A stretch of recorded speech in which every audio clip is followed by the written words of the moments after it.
Ayoniade o, Ọdúnmọ̀dé o, ó bá òde fẹ́ yìí nílé ọlọ́lá. O Adenike o, Ọdúnmọ̀dé o, ó bá òde fẹ́ yìí nílé ọlọ́lá. Àṣàkẹ́ agéwé àsòpin mo débi alára àgbà ìdààmú onídé láyé ni. Ní òní òdílé Adenike Ayakọ́lá wọlé Fálọpẹ́ tí sọjọ́ òbí ló ní kálọ̀rẹ̀ èkì kú ọdún. Ìyá mi Ayoniade kú ayẹyẹ ọjọ́ òbí onílé ayé. Abá yín dúpẹ́ lọ́wọ́ Elédùmarè ọba bẹ̀bẹ̀ tí gbogbo ẹ̀ ó tó mọ́ bẹ́ẹ̀. Tó dá yín sínú ọlá ńlá nínú àlọ́dọ̀tà ìkú tí ṣe balẹ̀ ọ̀rọ̀ àtẹ̀yìntà.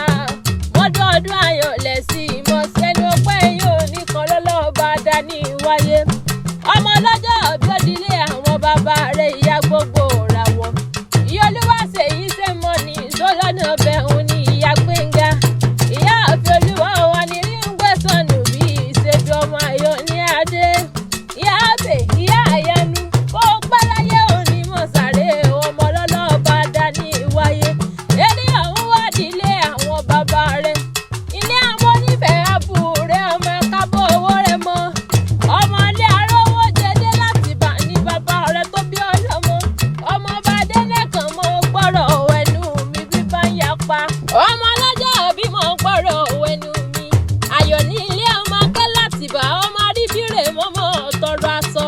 Ọmọ lẹ́yìn funfun gbòwúrà Atiba. Òun ni kò tà mọ́mọ́ tẹ́yìn ẹnu. Ọmọ ajísùn wọn ní kùtùkùtù. Ọmọ lọ́wọ́ gbà mí, òye gbà mí ẹni tó ní nípa ni. Ọmọ níbẹ̀ àbúrò ni ọmọ kábọ̀ owó rẹ̀ mọ́. Ẹni ọ̀hún wá dílé ìyá rẹ̀. Ayọ̀ ní ọmọ rẹ̀ láwọ̀ ọmọlé Lúkọ̀sì ní ìlóde ní eye rẹ̀ tó bí ọlọ́mọ. Àrò ò tí dàgbà tá a ti sọmọ àrò orí. Ayoniade o ẹni asábàmọ̀ jẹ́pẹ́ ayẹyẹ rẹ̀ kó wá wí ẹni asábà jẹ́pẹ́ ayẹyẹ rẹ̀ kó wá rò nínú ilé àwọn yeye rẹ̀ tó bí ọlọ́mọ. Aṣọ ló jẹ́pẹ́ ayẹyẹ ọjà lóde ọjà ní kí n mọ̀ lólùkù ó lọ́mọ tòun bí gbogbo tòun. Ó lọ́mọ tí òun bí gbogbo tí òun bí ní tolùkọ́ ara rẹ̀ ẹ́ ṣe. Ayọ̀ ní ilé ọmọ Lúkò ti jàgíngò mọ̀rọ̀nà lóde ọmọ mọ́lẹ́kùn agbẹ́gẹ́gẹ́ ròkè mọ́ ní. Adenike Ayoniade Ayakọ́lá wọlé Fálọpẹ́ ọmọ àmọ̀dókè rèwé mọ́ gbọ́rọ̀ wẹnu mi. Àmọ̀dóra gbá kọfẹ́ ó rà kọfẹ́ ó wí kọ́mọdé ìlú máa rí oúnjẹ o. Ayoniade ayẹlẹ́gbìn lókèrè.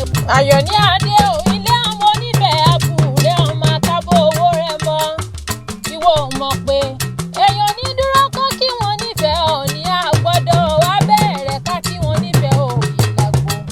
Adenike bàbá kí wọ́n nífẹ̀ẹ́ òní ojú bíntì ni wọ́n fi wo ni. Ilé ọmọ olódò kan ọ̀tẹ́lẹ́lẹ́ Ayoniade o ilé ọmọ olódò kan ọ̀tàràrà odò tó sàn wéréke tó lọ sàn wéréke. Ó dẹ́yìn kúnlẹ̀ ó sílẹ̀ ó dá ọ̀bà tó dẹ́yìn kúndé adéláwẹ̀ ló bá dòkú. Bí mo bá torí oní kékeré kú ojú abẹ́sẹ̀ pẹ́pẹ́ ẹ̀wà ló pọ̀ gan mi bí mo bá torí alábàjá òkú kọ́.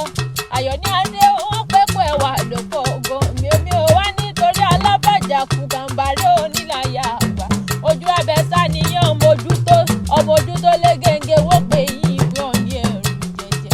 Ọmọ nífẹ̀ẹ́ àbúrò ọmọ aládé ṣẹ́ṣẹ́ fún. Ọmọ akábọ̀ owó rẹ̀ máa bú ọ̀tẹ́ni nìyẹn ọmọ òye fẹ́. Ọmọ ọlọ́jọ́ òbí mọ̀ gbọ́rọ̀ wẹnu mi. Ó mẹ́sàn-án ló ti múlé olúfẹ́ ìwù mi. Ayoniade bí mi pé kí ni. Mo pé orí tí ò ní jẹjẹ Adenike orí tí ò ní de kó bí fi obì pa. Ẹ̀gí ọwọ́ ṣẹ́gi kúlẹ̀ rùmúrùmù kí ni ọ̀bùn yìí nífẹ̀ẹ́ bàbá rẹ̀ àbó tẹ́ni nìyẹn ọmọ òye fẹ́. Adenike àwọn ọmọ rẹ̀ wá ní mọ̀ ṣàdúrà fún ọ. Wọ́n pẹ́ kó nílé pa ọwọ́ lọ́wọ́ àwọ̀rọ̀ gbogbo bí ẹkú bí ìbànújẹ́. Mo pé ọ̀rọ̀ gbogbo bí ẹkú bí ìbànújẹ́ Elédùmarè oníjó tọ́ sí ọ láyé bó bá díwò yá àmọ́dún owó lé rẹ̀ lé ní ọmọlé